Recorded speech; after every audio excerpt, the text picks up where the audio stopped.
Hello everybody, welcome to Crafty Soup. My name is Misty. I am joining in again with the organizational Facebook group HOP so that I can share what the topic is for this month, which happens to be mixed media.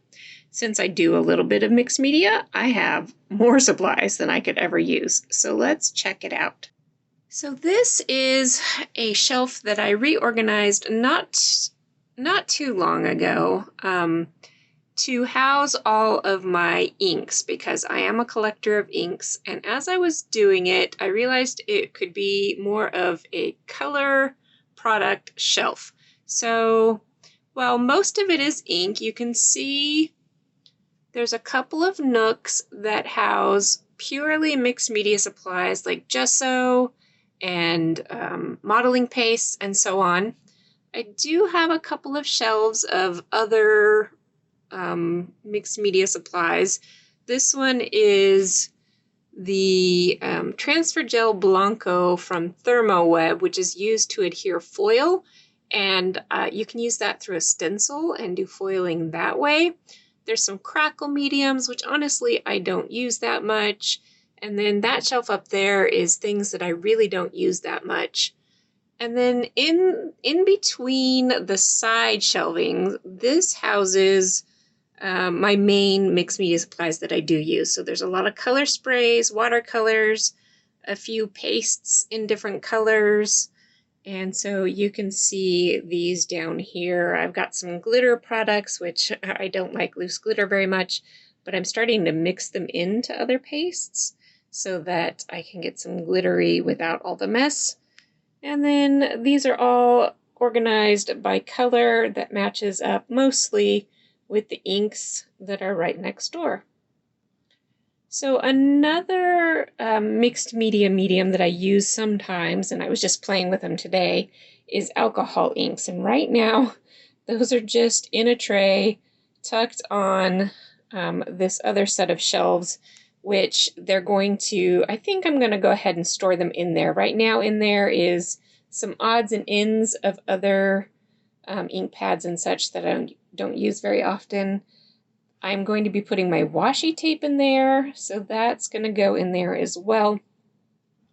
So this alcohol ink, I really like this tin, but I'm at the capacity for the tin, so I'm guessing I'll split up the colors and store them in there. Not quite sure, but we shall see. Now, besides the inks and pastes and gels and all of that, I do have a selection of watercolor product that I've been collecting for years.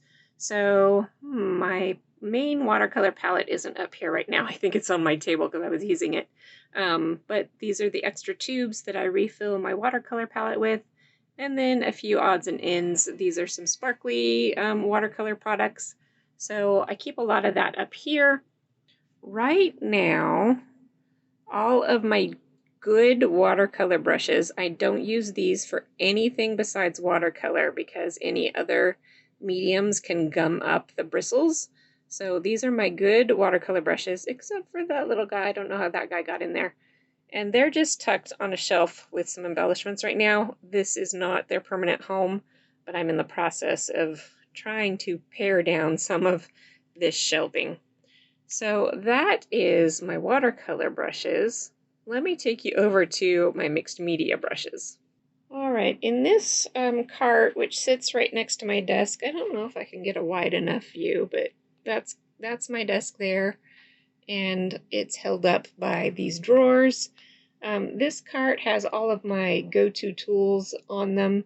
There is, down in here, there is some storage for more of my nonstick mats so that I can keep my work surface clean, although I tell you, I make a huge mess on my work surface anyway, like this big pink stain that I just put on my table and it's not coming off. At any rate, in these drawers, and this stuff is also in the process of being rearranged, but this drawer houses, and I'm rearranging it because I don't like moving these things to get into these drawers. This drawer houses a few more mixed media supplies. Mainly, it is my mixed media brushes, palette knives, spatulas, scrapers, little paint palettes, and so on, and my junky brushes for doing gooey mixed media. Like I said, I don't use my nice brushes for that. And then this is a little tray that houses a few things that I don't really use, and I'll probably be getting rid of. These are a bunch of gelatos, which, you know, when they were popular, I had to have them, and I haven't used them very much. Some colored pencils that I don't really use, sparkle pens in colors that I don't really use. One thing that I do really like, though, is India ink, and I will fill it in a water brush instead of putting water, and then I will use it to draw waterproof images on top of other mixed media, mainly on top of watercoloring. So those are a few of those supplies. All right, in terms of mixed media supplies, I have a nice collection of stencils. I've talked about those in a past video, so I will link you up to that.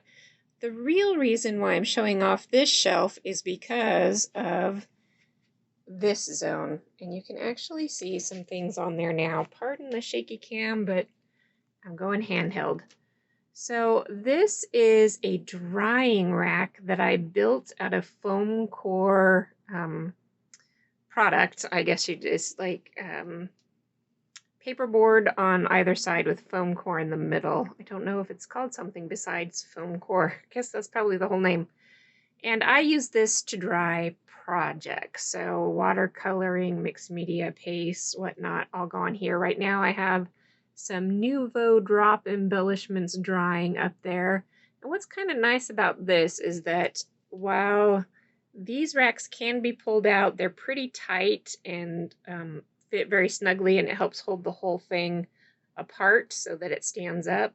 But I do have a couple of extra shelves that I can pull in and out. I bring this to my desk. I'll put the stuff, very carefully slide this wet stuff on top of it, and then I can carry the whole thing to my drying rack. So I think when we're talking about mixed media, that's a very important part of the process, since things do need to dry a lot. And I have one more important part of the process that we'll get to next. If you're going to be doing mixed media, you're going to need to be cleaning up mixed media messes. So this is my laundry room, which is in my basement. My craft space is around this corner on the other side of this wall in my basement. So I have close access to this utility sink, which, pardon all of my mess, this is my real life, lint from the dryer. We bought the cheapest utility sink we could possibly buy because I knew this would happen. You can see I do plenty of art and mixed media. Now some of that mess is from the kids over the years, but mostly it's me. And so having access to a sink that I don't have to worry about is a big deal to me. However, if you don't have access to a grungy sink, just be careful about washing out your sink when you're done, because otherwise it'll look like that. Up here I have a rack for drying a few odds and ends. I do keep some spray bottles for helping to clean up. I keep a toothbrush in there to help clean up, and I've got other like spoons and things that I use to scoop stuff, and some actual house painting supplies in there also. But once I wash all of my supplies in here, stencils and whatnot, I have this space on top of the washing machine for drying. Now you can see I have my non-stick mat and a silicone mat. I've got one of my silicone brushes. And then in here is a bucket that I have this little drying rack inside of. And this was a gift from an event that I went to. And I'm not quite sure that it's working out great for me. It's meant to stack stencils for drying them, and I think that's going okay. It just seems to take up a lot of space, and when the washing machine gets to shaking pretty hard, it can knock some of this stuff off, although that doesn't happen too often. At any rate, that is the cleanup zone of my mixed media life. All right, that wraps up my mixed media life. I hope you get lots of ideas from checking out everybody on this hop, and all the links are down below for that. If you have any questions or comments about how I do things, drop me a comment and I will get back to you as soon as I can. Thank you so much for watching. Until next time, have an artful day.